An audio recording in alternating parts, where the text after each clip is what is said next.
In my quest to leave a mark on the culture and make hip-hop proud, I'd like to welcome you all to another episode of The Essence. I am your host, KB Tyndall. The Essence is presented by Tent TV and powered by Validated Magazine. Today, I have a brother with over 2 decades in the industry as an executive producer and showrunner on some of the most popular documentaries and movies that encompass the Black experience. He's the man behind the latest documentary on Hulu, Freaknik, The Wildest Party Never Told. The documentary hit the #1 spot on Hulu the day of its release.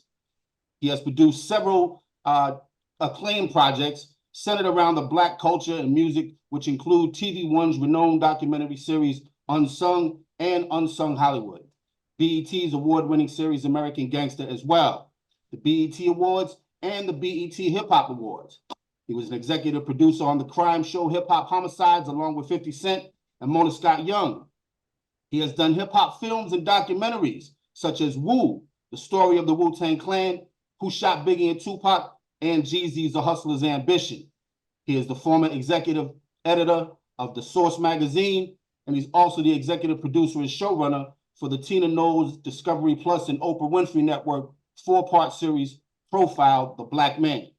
He is now the founder and president of the multimedia company For the Culture, By the Culture, which is an urban content creation company based in Los Angeles with satellite offices in Atlanta and the Bay Area that creates opportunities for people of color behind the camera in projects focused on Black culture. In 2024 and beyond, he will be unveiling projects with TUBI, TV1, and BET and more. He is an Emmy Award winner and an 8-time NAACP Image Award winner as well. Ladies and gentlemen, welcome to this episode of The Essence, Mr. P.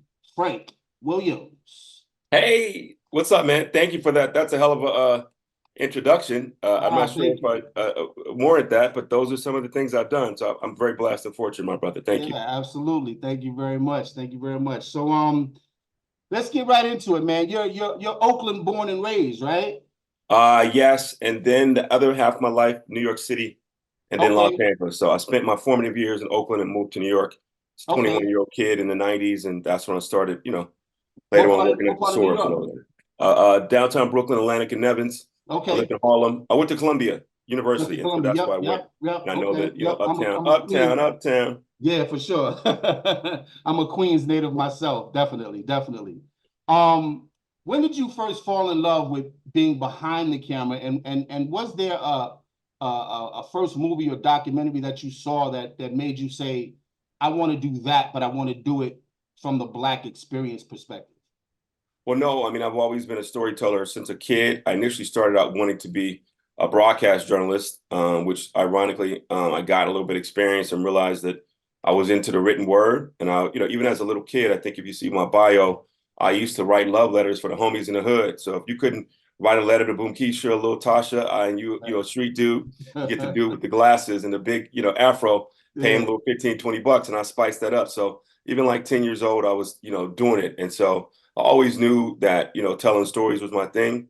And so I started out as a writer, a journalist at the LA Times and the Source, where I did the big cover stories on Tupac and Biggie and Suge Knight, all of the iconic ones, Eazy-E in the 90s. And that shifted over to making television, Source Awards, BET Awards, Grammys, different things. So, no matter what, even if I'm not, I always tell people, unfortunately, Puff's in the headlines, but if Puff and Mace and Dre and Snoop were in an event, I was sitting at the table next to them. So I've always been sort of hip hop annex. I'm the guy that brought you those stories. A lot of times you're not going to get to meet Suge Knight or Dr. Dre or meet Tupac. And so somebody has to go interview them and tell them their stories. So that's always been me. Since a little kid, I've been telling these stories. And once hip hop came into my life, I sort of dedicated myself to that in the mid 90s.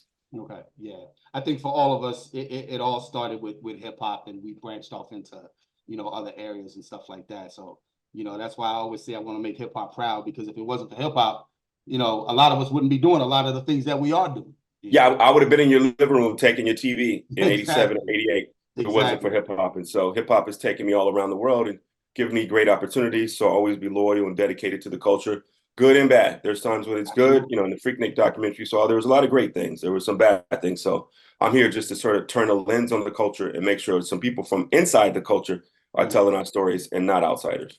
Absolutely. So like we said, you produced and directed the #1 show on Hulu right now, the documentary Freaknik, The Wildest Party Never Told. How did the partnership with Swirl Films and Mass Appeal come about to actually make this happen? Well, no, as I mentioned, obviously I've been in the game for a minute, over almost 3 decades now. And some of the people that Swirl I've worked with before, Eric, Jay, those folks, and they sort of had the genesis of the Freaknik idea. And I came in with Mass Appeal, who brought me on as a director, put together the sizzle reel, the deck, helped write that, go out and pitch it. So I was sort of in it from the, beginning of taking it out and then able to get it sold to Hulu. So that's what happened. We all partnered up. Or Hulu with Swirl and Mass Appeal, and then I was brought on as a director to kind of oversee the visual part of it and the storytelling. Okay, got you. So Jermaine Dupri, Luther Campbell, 21 Savage all played an integral part in making a documentary with you. Tell us why you chose to tackle a documentary about Freaknik like 40 years after its inception and about 30 years after the height of the popularity of Freaknik, and tell me about the process of making the documentary. Well, Freaknik is an iconic cultural thing. I think there's a lot of misnomers until this doc came out. It was sort of this iconic Black Woodstock. It was a situation where there was a lot of controversy about Freaknik, and it was sort of like this hush-hush thing because nobody really wanted to talk about some of the crazy things that happened. And I think the 40th anniversary was a good way to do it. Originally, we were trying to show somebody who was bringing Freaknik back in today's world, which is the gentleman Carlos. And so we still included him, but shifted it to more of a retrospective about the history of Freaknik. There's a nostalgia about Freaknik among the young generation, the Drakes, the Lottos, 21 Savage, who, by the way, had multiple birthday parties with a Freaknik theme. And so that was part of the thing. How do we bring this cultural thing, which blew up in the late 80s, mid 90s or so, to a new generation? And so that was sort of our marching orders to see how we could bring this iconic festival back visually and tell the story of it and unravel the layers, because there was a humongous fascination with Freaknik for multiple generations, which I thought was amazing. Yeah, and I didn't know that either when I watched the documentary. I had no idea that it had started way before. I was abreast of it in the 90s like everybody else was because it was the most popular thing to do. What was it like going back and interviewing some of the founders of it, and what were some of the gems that they gave you about why they started the Freaknik and what their outcome for it was actually supposed to be? Well, as I show in the film, it was sort of an innocent thing. These kids couldn't afford to go back home, had their own little picnic. They ended up calling it Freaknik because the freak was the dance at the time from the Chic and whatever. And then they teamed that with picnic and started it. It was hot dogs and hamburgers. Kids from the DC Metro Club, the DC area, put together this picnic. And what started out as 20, 30 people, then it became 500. Then it became 1,000, then it's 7,000, and 25,000. It ended up almost 300,000 people by the late 90s. And so it was really just an organic thing that morphed into something much bigger. It's ironic in today's world where everything's a DM or a post or something like that. Imagine something that spread via flyers and word of mouth. There's no social media. There's no texting. There's no branding. There's none of that. There's no big corporate sponsor, just young Black people trying to find a way for themselves in a world that didn't really make room for them. Right, absolutely. Like I said, it's safe to say that it was all about hip hop in the beginning, which saved a lot of our lives. What's your earliest memory of hip hop? Well, that's a really good question. I guess a lot of people would say Sugar Hill Gang, but I would probably say, yeah, I think that's about right. I mean, I think the 79, 78, when I'm like about 8 or 9 years old. And I remember just hearing these dudes rapping on the radio. I want to say it's around the message right before that, in terms of the actual oral or audio version of hip hop. But one of my earliest memories is like 82 Beat Street, when I used to take my cardboard to lunchtime and we would break dance against each other. I didn't mean to date myself, but like around 82, 81, when we was breakdancing, I know that feeling of having your starter jacket, having your Adidas, getting your laces right, making sure you got an up rock or a head spin. You know what I mean? I'm with the foundation of this. I know when it was only on college radio 2 hours or 3 hours a week, and you had to put, record that. And then I remember when I have to have the double cassette, and I would record back and forth with the double D batteries. Absolutely. So, I'm from the, like the second wave of hip hop, obviously the foundation like Herc and Bam and all of those kind of people was the 70s. And I came right late 70s, early 80s. Yeah, I like to say I'm generation 1.5 because I went through the same thing. You know, in New York, it was Mr. Magic, and that was on the air, you know, 2, 3 o'clock in the morning, and you had to wait to make that recording for that 1 hour. Yeah, that was it, right? That was it. Now it's the dominant culture in the world, and it's on pop radio, right? Absolutely, absolutely, definitely. On the business side of things, outside of the creative side, but on the business side of things, tell me what it takes to bring a documentary like this to fruition and to get a company like Hulu on board with it. Well, no, I mean, obviously, shout out to Max Appeal and Swirl. We all collectively got together. Swirl, who started the idea for the Freaknik and kind of put some of the creative together, and then they approached Max Appeal, and then myself to help flesh it out. And so, you know, it's good. It's good to see these Black stories being embraced on these sort of white mainstream platforms like a Hulu. I think, you know, shout out to Hulu. I think they saw pretty much immediately how great of a story and how rich it was. And so, you know, they pretty much accepted the offer pretty quickly within like a, you know, couple of pitches, and was like, you know, offered us something, which, by the way, never happens in television. You want to pitch 50 people and still not get an offer. So just shout out to the power of the Hulu creatives, executives, Beth and Kate and Hannah, and all of those people who really saw the future. I doubt if they thought it would be this big, because even I did not think that it would get the amount of attention that it got. And, you know, when we first announced it, it went viral, and without a sizzle reel, without anything, without whatever. And so that just shows the power of Black culture. And so from a business perspective, I think Hulu was smart to know that some of these Black stories have great crossover appeal. For it to be #1 on Hulu and still in the top 5 means that more than Black people are watching it. That means that it's crossed over into other homes. Exactly. What's been the biggest feedback that you've gotten about the documentary so far? You know, I think a lot of people are surprised at how layered it is and how it's much more edutainment instead of ratchet. I think most people thought I was just going to show some booty shots and people turning up and people having sex and doing crazy stuff. There is some pretty wild stuff in the documentary, but, you know, I come from that school of KRS, as I mentioned. You know, I'm a b-boy first, so I do edutainment, meaning education and entertainment. And so for me, it's been surprising that people didn't realize it was going to be deeper. And I think it's also been surprising people thought I was going to be more ratchet, but I'm like, you know, I'm on Disney, right? Right. Disney Hulu. So I know it's Hulu, but make sure you understand that it is still Disney, and you can't go way out to left and right field. So, you know, that's what it is. And I think the last part that's been surprising is just sort of the multi-generational appeal of the film. Meaning, I had a friend who said she's like 50, early 50s, and then she watched it with her mother in her 70s and her niece in her 20s. So 3 Black women from 3 multiple generations watch Freaknik. People are telling me they're watching with their kids. My 19-year-old twins watched it. You know what I mean? My 60-year-old aunt.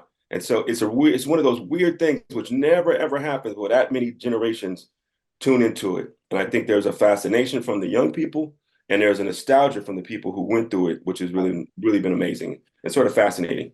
Yeah, that's good. That's good. At one point, you were the former executive editor of the Source magazine. Like you said, you covered the deaths of Tupac and Biggie, interviewed Dre and Suge, and so on and so forth.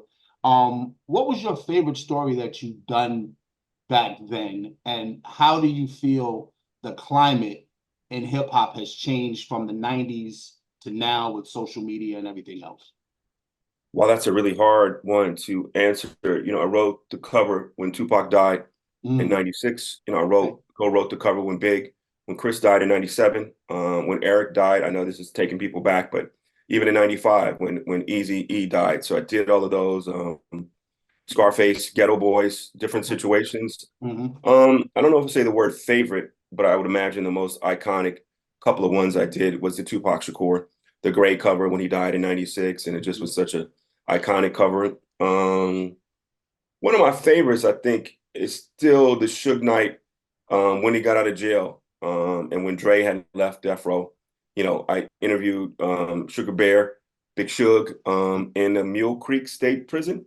And then when he got out, I also interviewed him in the Death Row offices in LA, you know, and obviously people know Suge is a little controversial, sort of a wild boy. I remember going to him when he got out of jail, and he had a briefcase, and he opened it up and he had these diamond handcuffs. It's like, I'm the only, you know, street nigga with diamond handcuffs, quote unquote. But then I'm like, you know, Suge, you a gangster, but you drinking Diet Coke because you got your sugar. So, you know, it was fascinating to hang out with him at that particular time, and you know, have those conversations with Dre when he left. And I've just been fortunate to have some of the more, you know, iconic conversations for the culture. You know, one famous one that I did was Wyclef Jean when he has the two machetes. I don't know if you say it says love and hate. This is when the first time he talked about his relationship with Lauryn Hill when the Fugees broke up. So, you know, I really did come from that time when there was no coverage of hip hop really on TV. And the source really was the kind of like the CNN of hip hop at that particular time. And, you know, the stories we wrote and the things we did in the 90s, early 2000s laid the blueprint for what's happening now. Yeah, absolutely. I actually still have all of those issues. I have crates on top of crates of old, you know, source issues, XXL issues, so on and so forth. Yeah, so I still have all of those. Absolutely, definitely. What was the hardest piece that you ever had to write as a journalist? That's a really great question. I think there was as I mentioned, the Suge Knight situation. You know, and as you can see from today's situation, Suge says a lot of volatile things. He said stuff about Minister Louis Farrakhan, Magic Johnson, and unfortunately about Puff and Big. And I thought some of them were a little bit too much, Prince. And so I did, you know, I challenged him about saying some of these things, which I thought were sort of without merit and a little bit offensive. And so, you know, but I had to try to let him speak his piece. Just because I don't agree with his thing doesn't mean that it should not be printed. And so those are some of the tough decisions that I made. And, you know, I do think that, and I've said this publicly, and I'm not saying anything new, is that we fed into the East Coast, West Coast beef. Those articles that I wrote about Big and Suge and all of that, Dre and all of that in the 90s, I don't want to say we kept the feud going, but we gave publicity and rise to these people to let them speak sometimes venomous things. And I do regret that. I was a kid at the time, and obviously we were trying to sell magazines, but I do think some of the stories that I wrote and the things that we did at the source contributed to the East-West Coast beef. Right, absolutely. I agree with that. It was definitely over sensationalized in the media, and we definitely fed into that. Absolutely. Yes. You've done the true crime show Hip Hop Homicides, which showcased the death of artists like Pop Smoke, XXX Tentacion, Chinks, King Von, and others. Why do you feel? I just want to know your perspective on it. Why do you feel that we are the only genre that deals with this toxic masculinity that leads to death? And what are some of the possible solutions in your mind, you know, to the black on black hatred or other issues that cause this type of behavior? Well, you know, that's a tough one. You know, it was a little bit sad for me after covering Pac and Big, the deaths of them and all of that, Lost Boys in the 90s or whatever else, the murders that happened. And then for me, unfortunately, 20 plus years to be telling the same stories with King Von and XXXTentacion and Pop Smoke in terms of nobody had really learned from it. I think too often in Black culture, and especially hip hop, the streets and the music are connected. They're not separate. In rock and roll and country music, pop music, people can tell a story, do whatever, diss somebody, and nothing else will happen. In our culture, the music and the streets are linked one in one. And so, and I think the rise of social media with people taunting, saying, I'm smoking on my ops, all of this kind of shit has contributed to that negativity and the violence. I think there's people who are trying to flex with guns and do a lot of wild shit on the internet and then talking about pull up on me, you know, and I think that it's become an unfortunate badge of honor to be a gangster. You know, gangsters don't usually live. They end up getting jail time or getting murdered. So I've seen it, you know what I mean? And I just think it's unfortunate. I think we need better conflict resolution skills. We need better gun laws. We need to be able to value Black life a lot more between us as Black people.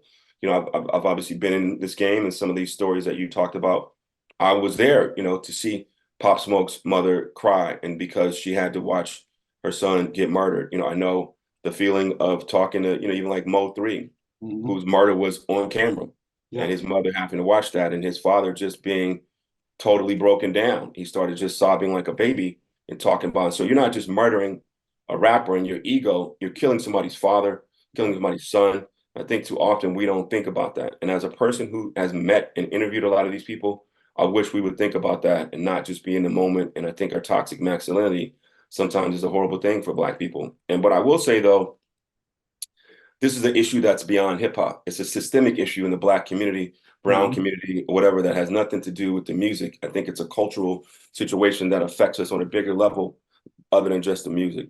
Right, I agree. You've won 8 NAACP Image Awards. Is there one that's the most special to you, or are they all just like your babies? Well, no, I think 6 of those are for Unsung. One's Okay. for Sunday Best. I can't remember what the other one's for, but 2 of them really important to me. I won an Emmy for the Olympics, but I did Gil Scott-Heron, which I think was a very powerful piece of television, and we also, which I won we won that year for Unsung, which I thought was an important story, as well as the Sugar Hill Gang.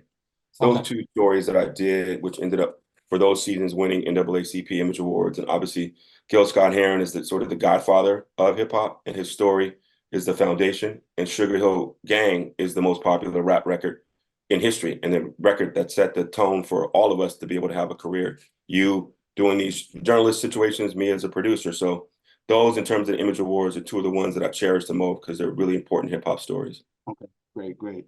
And you won the Emmy, you know, with NBC for the Olympics.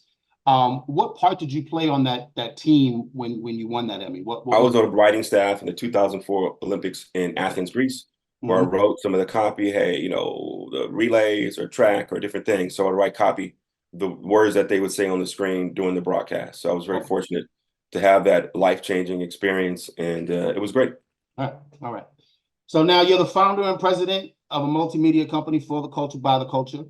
Tell us why you chose to launch the company, and what's the driving force behind the company outside of just the creative aspect?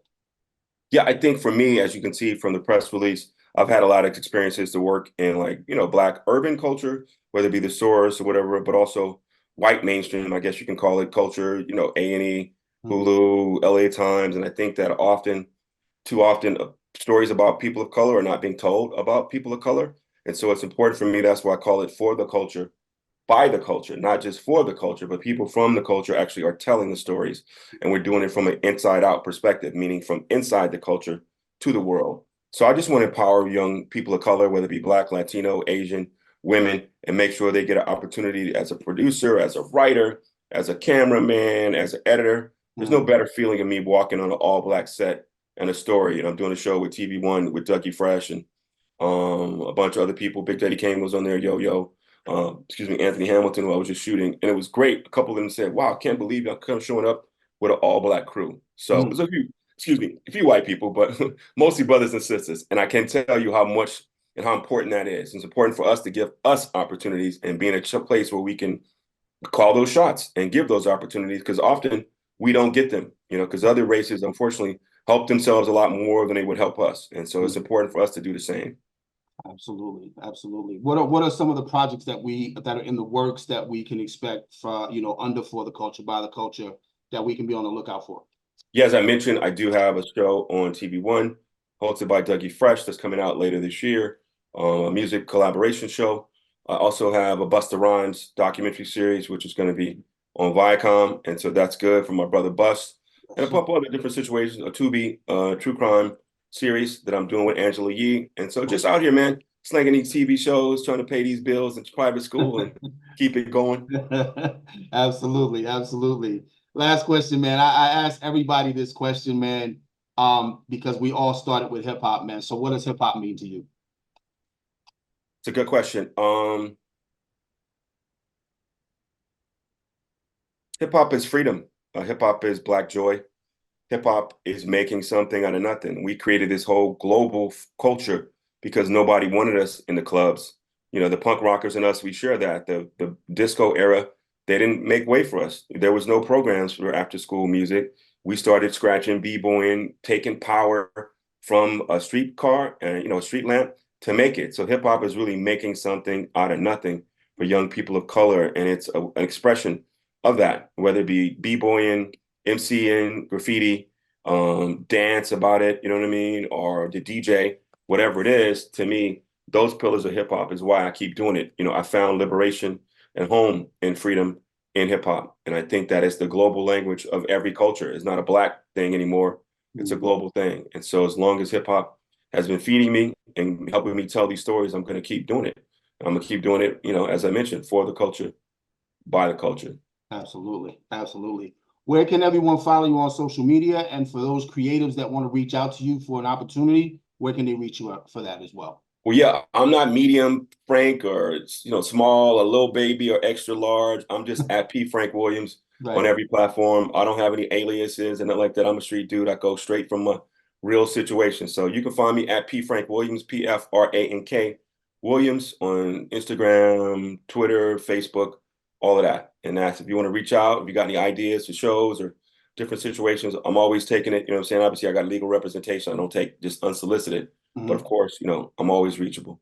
All right. Sounds good. Sounds good. Thank you so much for joining me on The Essence, man. We are definitely going to put this magazine together. We're going to put you on the cover of it. And when that comes out, I will definitely tap in with you and let you see the finished product. Man, keep up the good work. I'm a pleasure to speak with you, and I'm honored, and I appreciate you keeping the culture alive, my brother. Absolutely. Thank you. And you keep keeping the culture alive as well. Peace and blessings. All right. Peace.